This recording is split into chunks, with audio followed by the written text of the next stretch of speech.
Hello everyone, welcome to my channel एक initiative. तो आज की वीडियो में हम लोग advantages and disadvantages of sole proprietorship के बारे में जानेंगे।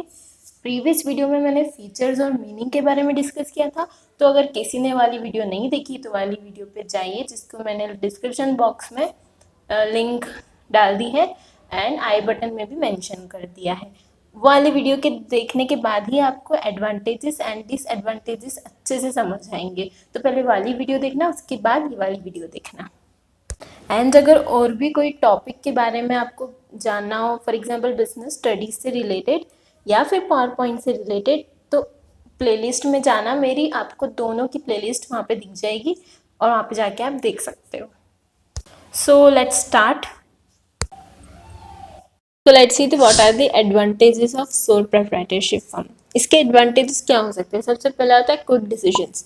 आप सिंगल पर्सन ही बिजनेस को रन कर रहे हो, उसकी मैनेज कर रहे हो, उसको कंट्रोल करते हो, तो आप जो डिसीजन लोगे आपको किसी से पूछना नहीं पड़ेगा, ठीक है? किसी से सजेशन जो है लेनी नहीं पड़ेगी, मीटिंग्स बुलवानी नहीं पड़ेगी, क्योंकि बिजनेस आपका स्मॉल है, आप ही उसके ऑनर हो, आप इसको मैनेज करते हो, कंट्रोल करते हो, ठीक है? तो डिसीजन भी क्विक होगा, इमीडिएट होगा, ठीक है? एक्शन भी इमीडिएट लोगे आप, ठीक है? फ्लेक्सिबिलिटी रहेगी ऑपरेशंस में। अगर आपको मन किया कि नहीं नहीं ये डिसीजन सही नहीं है, ये वाला डिसीजन सही है, तो इसको चेंज कर लेते हैं, ठीक है? दूसरे जो लार्ज स्केल बिजनेस होते हैं उसमें मीटिंग्स बुलवानी पड़ती है, और अगर डिसीजन में चेंजेस होते हैं उसके लिए भी बहुत सारी लीगल फॉर्मेलिटीज़ करनी पड़ती है और बहुत सारे मीटिंग्स भी अपने को रखनी रहती है। लेकिन इसमें ऐसा कुछ नहीं है, इसमें फटाफट जो है डिसीजंस ले लेते हैं और इमीडिएट एक्शन भी ले लेते हैं। There are no delays and business can quickly adopt itself to the changing environment. जो भी एनवायरनमेंट में चेंज आ रहे हैं उसके हिसाब से भी वो बहुत ज़्यादा क्विक डिसीजंस ले सकता है, ठीक है? सेकेंड है confidentialities. The sole proprietor is not expected to share his secrets with others, ठीक है? इसका ओनर एक सिंगल पर्सन रहता है, तो वो अपने जो सीक्रेट्स है बिजनेस के वो किसी से शेयर नहीं करता, ठीक है?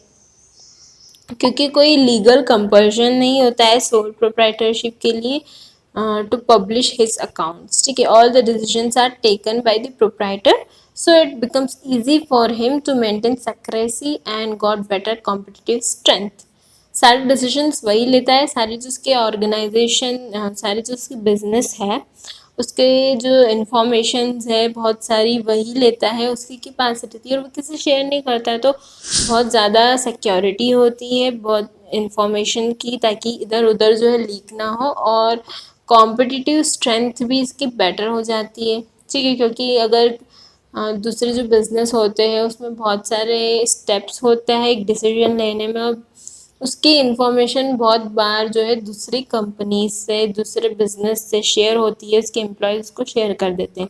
उससे क्या होता है, अगर वो कुछ अच्छी सी स्ट्रेटजी बना रहे होते हैं कि आगे अपने को क्या करना है, लेकिन वो सारी स्ट्रेटजी दूसरे कंपनी, दूसरे बिजनेस को बता देते हैं, तो उनकी क्या जो स्ट्रेटजी बनाई है वो तो वीक पड़ जाती है, सबको पता चल जाता है उनकी स्ट्रेटजी के बारे में। तो कॉन्फिडेंशियलिटी इसका सेकेंड एडवांटेज है। थर्ड है डायरेक्ट इंसेंटिव, ठीक है?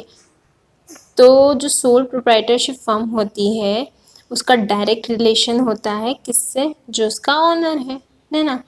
तो अगर आपने कुछ एक्स्ट्रा एफर्ट्स लगाए हैं आपके बिजनेस को रन करने के लिए, तो उस एक्स्ट्रा एफर्ट्स जो प्रॉफिट आएगा वो भी आपको मिलेगा, ठीक है? आपको डायरेक्ट इंसेंटिव्स मिलेगी, ठीक है? आपने एफर्ट्स दिखाया, आपने कमाया और आपको अकॉम्प्लिशमेंट इसको मिल गया, आपको किसी शेयर करने की ज़रूरत भी नहीं। मैनेज करता है, कंट्रोल करता है, सिंगल पर्सन इसका ऑनर है, तो उसको एक सेल्फ मोटिवेशन और सेल्फ सेटिस्फेक्शन भी मिलेगा कि मैंने इस बिज़नेस को रन किया है, मैं ही सारे डिसीजन लेता हूँ, मैं कंट्रोल करता हूँ, मैं मैनेज करता हूँ, तो मैंने देखो बिज़नेस को रन किया है और प्रॉफिट भी मुझे बहुत अर्न किया है, तो एक मोटिवेशन मिलता है उसको, एक सेल्फ सेटिस्फेक्शन मिलता है, ठीक है?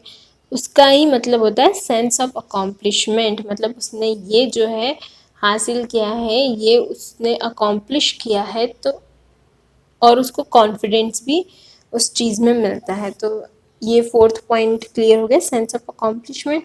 फिफ्थ है easy to form and dissolve. अपन ने कैरेक्टरिस्टिक्स में भी पढ़ा था इसके फीचर्स में कि इसको इजी टू फॉर्म हो सकता है एंड इजी टू डिसॉल्व, मतलब इसमें कुछ ज़्यादा लीगल फॉर्मेलिटीज़ की ज़रूरत नहीं है स्टार्ट करने में और एंड करने में।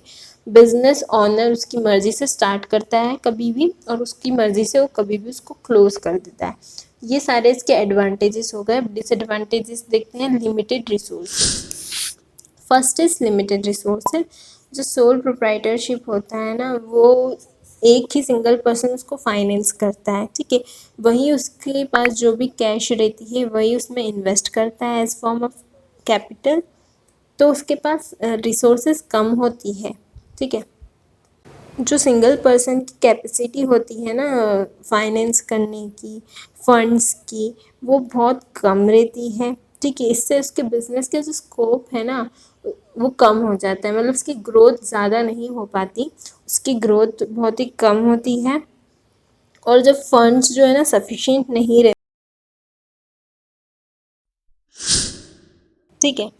Second is limited life of a business. इस बिजनेस की लाइफ भी लिमिटेड होती है, क्योंकि अगर ओनर को कुछ हो गया या कुछ उसको डिजीज हो गई या उसकी डेथ हो गई तो बिजनेस भी क्लोज हो जाएगा, बंद हो जाएगा।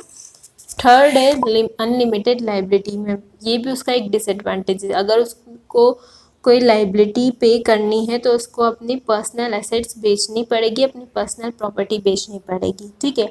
अगर उसको बिजनेस में लॉस होता है या फिर उसको कुछ पैसे उसने लिए हैं उसको वापस करने हैं, लेकिन बिजनेस से उसके पास कोई पैसा नहीं बचा है, बिजनेस में उसको लॉस हो रहा है, तो उसको अपनी पर्सनल एसेट्स, पर्सनल प्रॉपर्टी जो है बेचनी पड़ेगी।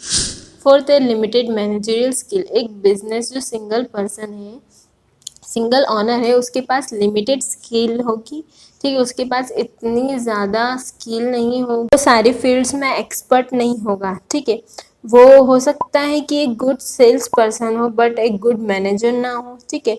तो बहुत डिफ़िकल्ट है कि उसके पास सारी स्किल्स हो, वो एक्सपर्ट हो हर एक फील्ड में, हर एक एरिया में वो एक्सपर्ट हो, ये तो बहुत ज़्यादा मुश्किल है और ऐसा बहुत कम होता है, ठीक है। जो सोल प्रोप्राइटर होता है ना, जनरली बहुत सारे जो एक्सपर्ट्स होते हैं ना उनको अफोर्ड नहीं कर सकता, ठीक है। जो डिसीजंस लेता है वो उसमें अगर मे बी कोई फाइनेंशियल एडवाइस लेनी हो तो उसके लिए एक्सपर्ट उसको अपॉइंट करना हो, लेकिन वो इन सब को अफोर्ड नहीं कर पाता है, ठीक है। और उस पे ऊपर ना बहुत ज़्यादा बर्डन होता है हर एक चीज़ का, क्योंकि उसको ही मैनेज करना है, उसको ही सब कुछ करना है, तो उसके पास बहुत ज़्यादा बर्डन आ जाएगा, उसको स्ट्रेस भी होता है बहुत सारा, तो सारे डिसीजंस उसको लेना है।